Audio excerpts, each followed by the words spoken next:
Une feuille de test ADN posée sur la table, encore pliée en deux, comme si elle refusait d'être ouverte. Le nom de Daniel Auteuil en haut à gauche. Plus bas, une phrase froide, clinique, irrévocable. L'enfant qu'il a porté sur ses épaules, qu'il a accompagné à l'école, dont il a appris les peurs nocturnes, n'est pas son fils biologique. Le téléphone a vibré ce matin-là. Un appel de l'hôpital. Puis, un silence trop long. Puis, cette enveloppe. Il ne l'a pas ouverte tout de suite. Il a regardé la fenêtre. Le jardin. Les traces de pas encore humides après la pluie. 3 ans de mariage avec Aude Ambrogi. 3 ans qui semblaient ordinaires, presque paisibles, et qui soudain prennent une autre couleur, une autre odeur. Daniel Auteuil brise enfin le silence. La vérité derrière le divorce avec Aude Ambrogi ne commence pas par des cris. Elle commence par un chiffre, un pourcentage, une absence de lien. Il ne s'agit pas d'un scandale lancé aux médias. Il s'agit d'un homme seul face à une phrase imprimée en noir sur blanc. Pendant longtemps, il n'a rien dit. Il a continué à sourire sur les plateaux, à répondre aux interviews avec cette voix grave, maîtrisée. Mais chez lui, les questions ne le quittaient plus. À quel moment tout a basculé? Était-ce ce message lu par hasard un soir tard, l'écran éclairant son visage pendant qu'Aude dormait déjà? Était-ce cette distance subtile, presque invisible, qu'il n'a pas voulu voir? Le mariage de 3 ans. Daniel Auteuil s'effondre face à cette vérité. On pourrait croire que la douleur éclate, qu'elle se montre. Chez lui, elle s'est installée en silence. Il a revu chaque détail. Les anniversaires. Les regards échangés autour de la table. Les promesses murmurées sans témoin. Décider de quitter Aude Ambrogi n'a pas été un geste théâtral. C'était un pas lent, presque épuisé. Il n'a pas claqué la porte. Il l'a fermée doucement, comme si le bruit pouvait encore blesser quelqu'un. La trahison ne ressemble pas toujours à une scène dramatique. Parfois, elle ressemble à une pièce trop calme, à un homme assis devant un document qu'il ne voulait jamais lire. Il ne parle pas de vengeance. Il ne parle même pas de colère. Il parle d'un vertige, celui de réaliser que les fondations sur lesquelles on a construit sa vie peuvent se fissurer sans prévenir. Les enfants. Ce mot qu'il prononce encore avec précaution.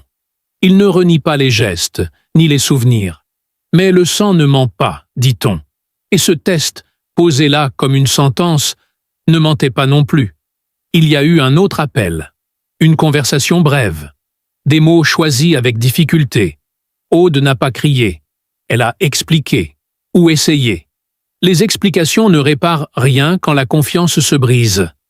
Daniel Auteuil, figure respectée, homme public, a choisi de parler tard, très tard. Pas pour exposer, pas pour accuser, mais pour dire qu'il a traversé cela. Que derrière les lumières et les tapis rouges, il y a parfois une vérité qu'on ne peut plus contenir. Il n'a pas décrit chaque détail. Il a laissé des zones d'ombre, peut-être parce que certaines choses ne peuvent pas être racontées sans se perdre. Le divorce n'a pas été annoncé comme un scandale. Juste une décision, une séparation.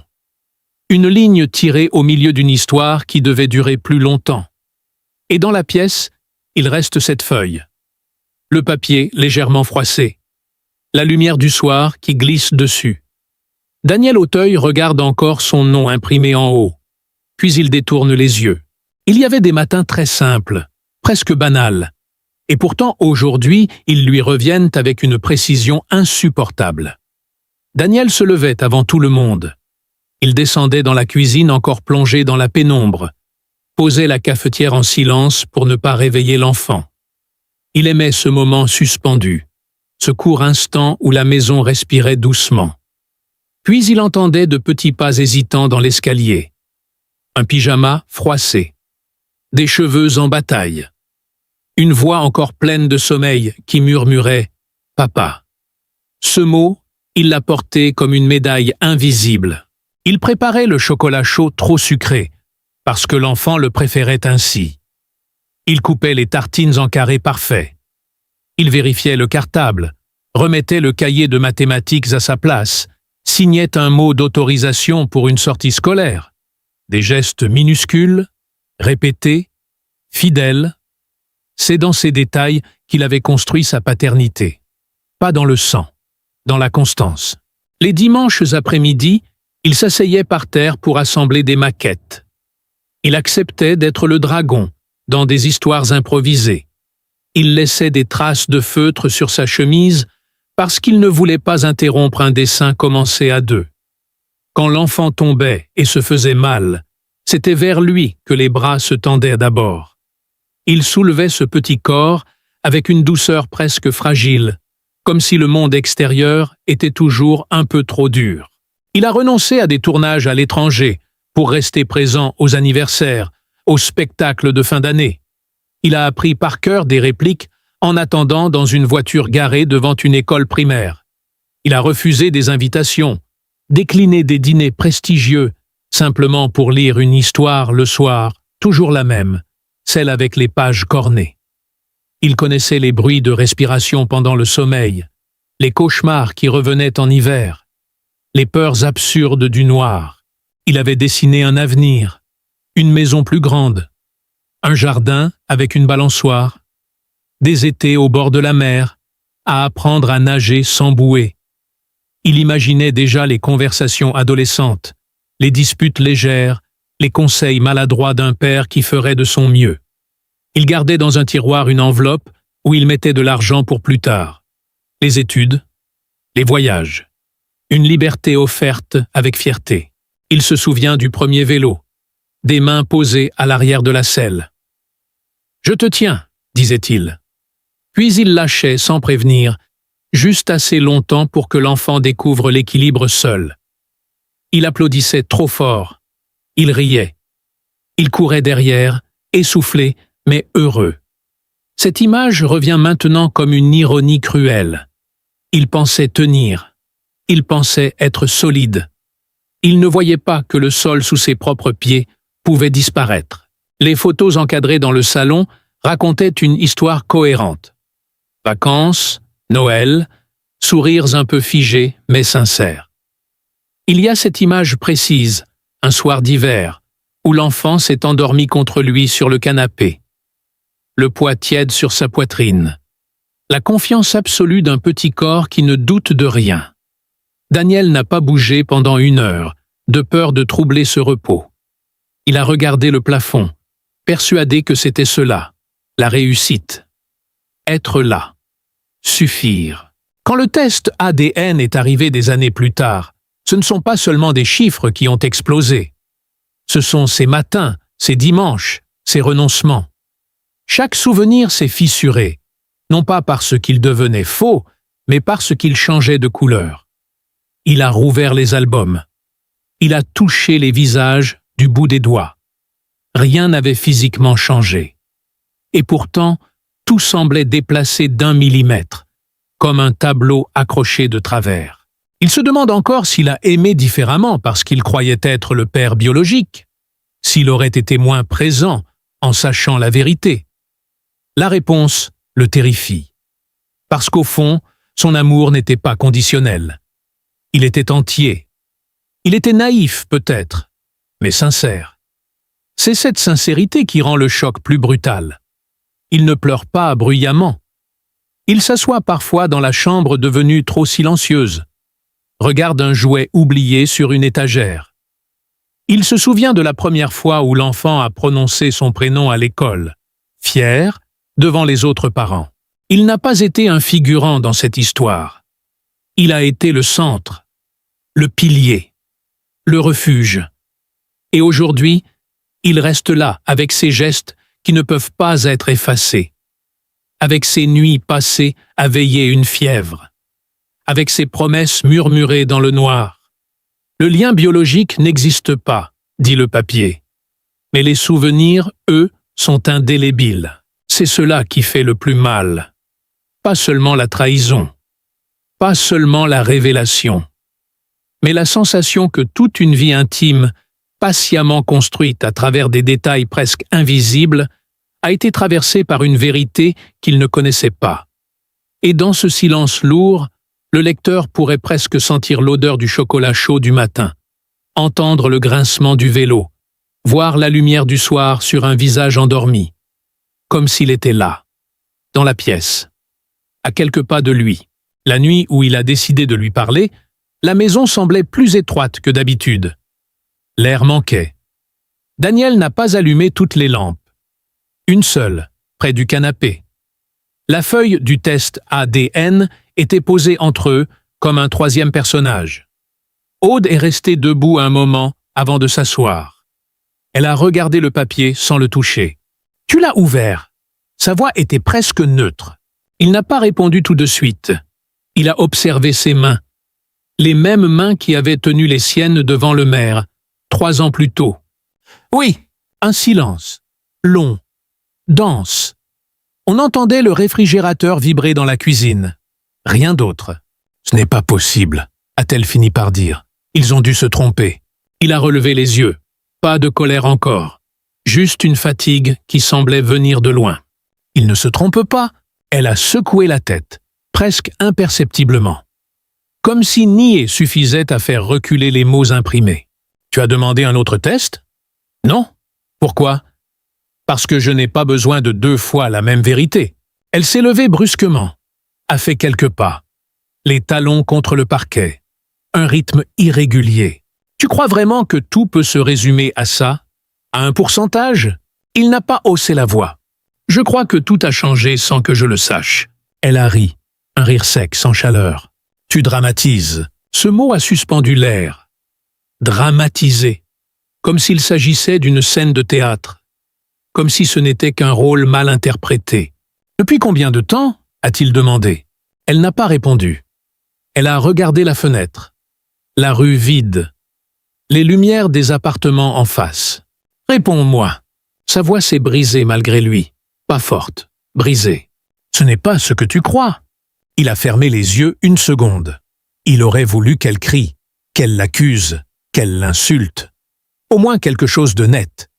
Mais elle restait floue, insaisissable. « Alors dis-moi ce que je dois croire. » Encore ce silence, plus lourd que les phrases. « C'était compliqué, » a-t-elle murmuré. Il a répété doucement. « Compliqué. » Il s'est levé à son tour, s'est approché de la table, a posé la main sur le document. « Tu savais ?» Elle a hésité. Juste un battement, suffisant. « Je n'étais pas sûr. » Les mots sont tombés sans éclat. Pas d'explosion. Juste une fissure. « Pas sûr ?» Il a senti quelque chose monter en lui. Pas une colère flamboyante. Une humiliation lente. Une chaleur qui brûle de l'intérieur. « Tu m'as laissé croire. » Pendant des années, elle a levé les yeux vers lui. Pour la première fois, une trace de peur. « Je voulais que ce soit toi !» Cette phrase a flotté entre eux, presque tendre, presque cruelle. « Ce n'est pas un choix, Aude. » Il a reculé d'un pas, comme si la proximité devenait insupportable. « Tu m'as regardé porter cet enfant. Tu m'as vu me lever la nuit. Tu m'as vu signer les papiers. Tu n'as rien dit. » Elle a serré les bras contre elle. J'avais peur. Il a secoué la tête. De quoi? De me perdre? Ou de perdre ce confort? Elle n'a pas répondu. Ses lèvres ont tremblé un instant. Puis plus rien. La pièce semblait rétrécir. Le passé, soudain, s'entassait contre les murs. Les anniversaires, les photos, les promesses. « Il y a quelqu'un d'autre ?» a-t-il demandé. Elle a fermé les yeux. Ce n'est plus important. Pour moi, si. Sa voix a claqué cette fois. Pas fort, mais tranchante. Elle a ouvert la bouche, puis l'a refermée. Les secondes passaient, trop lentes. Oui, un seul mot, pas plus. Il a senti ses jambes vaciller, pas au point de tomber, juste assez pour comprendre que rien ne tenait plus vraiment. Depuis quand? Elle a détourné le regard. Je ne sais plus. Il a laissé échapper un souffle qui ressemblait presque à un rire vide. Tu ne sais plus. Le silence est revenu. Encore, comme une marée qui ne cesse de recouvrir tout. Il aurait pu hurler. Il ne l'a pas fait. Il a regardé autour de lui. Le canapé. Les cadres accrochés au mur. La table basse où l'enfant dessinait. « Je ne sais même plus ce qui était vrai », a-t-il murmuré. Elle s'est approchée d'un pas. « Tout n'est pas faux. » Il l'a arrêté d'un geste. « Ne dis pas ça. Sa voix était basse, presque suppliante. Ne mélange pas tout. Ne sauve pas des morceaux pour te rassurer. Elle a laissé tomber ses bras le long du corps, comme si elle renonçait à se défendre. Il n'y a pas eu de scène spectaculaire, pas de porte claquée, juste deux êtres debout au milieu d'un salon devenu étranger. « Tu me détestes ?» a-t-elle demandé. Il a réfléchi, longtemps. « Je ne sais pas encore. » Ce n'était ni pardon, ni condamnation. Juste une vérité brute. La nuit avançait. Personne ne parlait. La feuille restait là, immobile. Elle ne demandait rien. Elle affirmait seulement. Daniel s'est dirigé vers l'escalier. Il a posé la main sur la rampe. « On ne peut pas revenir en arrière », a-t-elle dit derrière lui. Il ne s'est pas retourné. « Je sais. » Et dans cette absence de réponse définitive, dans cet espace laissé vide entre la négation et l'aveu, quelque chose continuait de flotter. Une question sans forme. Une douleur sans conclusion. Rien n'était réparé. Rien n'était expliqué entièrement. Juste deux silhouettes dans une maison trop silencieuse. Et un papier sur la table. La maison n'a pas changé de place. Les murs sont restés droits. Les cadres sont restés accrochés. Pourtant, quelque chose avait déjà quitté les pièces avant même qu'il ne fasse un pas vers la porte. Daniel est resté longtemps immobile dans le couloir, la main encore posée sur la rampe de l'escalier. En bas, Aude n'a pas bougé. On aurait dit deux étrangers coincés dans la photographie d'une vie qui ne leur appartenait plus tout à fait. Il aurait pu partir cette nuit-là, prendre ses clés, fermer doucement, descendre les marches du perron sans se retourner. La rue était déserte. Un vent froid glissait entre les façades. Sa voiture stationnait un peu plus loin, sous un lampadaire tremblant. Il aurait suffi d'un geste. Un moteur qui démarre, des pneus qui roulent sur l'asphalte humide, une silhouette qui disparaît dans l'ombre. Mais il n'a pas bougé tout de suite. Il est monté à l'étage. Chaque marche semblait peser davantage. Le bois craquait sous son poids. La porte de la chambre était entr'ouverte. Une lumière douce veillait encore. Il a poussé sans bruit. L'enfant dormait sur le côté, une main ouverte près du visage. Les draps remontés trop haut. Une respiration régulière, paisible. Rien ne trahissait la tempête du rez-de-chaussée. Rien ne savait. Daniel s'est approché du lit. Il s'est assis sur le bord. Le matelas a légèrement cédé. L'enfant n'a pas bougé. Il a observé les traits qu'il connaissait par cœur. Les cils. La petite cicatrice au-dessus du sourcil. Le pli au coin de la bouche quand le sommeil devient profond. Il a tendu la main, puis l'a retirée avant de toucher la joue. Comme si le contact pouvait effacer ou confirmer quelque chose. Il a repensé à la première fois où il avait entendu ce mot. « Papa » dit avec fierté devant une classe entière. Dit sans hésitation. Dit comme une évidence. En bas, une porte a grincé. Peut-être Aude, peut-être le vent. Il ne s'est pas levé. Les minutes ont passé. Ou peut-être des heures. Le temps n'avait plus vraiment de forme. Il aurait pu rester. Continuer, malgré tout. Se dire que le lien ne se résume pas à un test. Que les années comptent plus que les chromosomes. Il aurait pu accepter cette fissure et apprendre à vivre avec. Fermer les yeux sur la trahison et garder l'enfant comme seul repère. Il aurait pu partir aussi. Couper net. Refuser de partager le moindre souvenir. Laisser derrière lui les jouets, les albums, les matins trop sucrés. Se protéger. Sauver ce qui restait de sa dignité. Il n'a rien annoncé. Il s'est simplement penché légèrement. À cet instant précis, l'enfant a remué. Les paupières ont tremblé. Une voix, encore prisonnière du sommeil, a murmuré, presque imperceptible. « Papa !» Un souffle, pas plus fort qu'un soupir. Daniel a fermé les yeux. Il n'y avait personne pour entendre ce mot. Personne pour l'interpréter. Il est resté là, suspendu dans l'air, fragile, intact. En bas, la maison était silencieuse, trop silencieuse.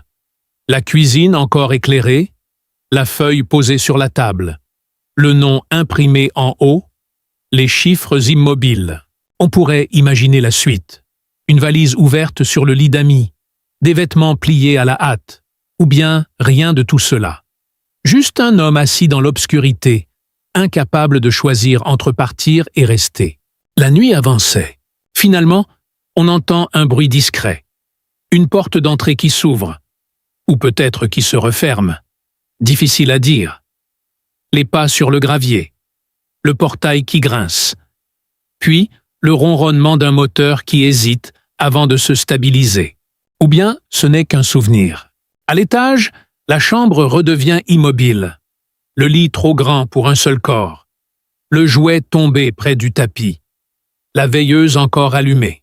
Dans le salon, la feuille de test glisse légèrement sous le courant d'air. Elle tombe au sol, face contre terre. La maison semble soudain plus vaste, plus vide. Et quelque part, dans la nuit, une voiture roule sans qu'on sache si elle s'éloigne ou si elle revient. Le mot « papa » flotte encore, invisible. Puis le silence. Point.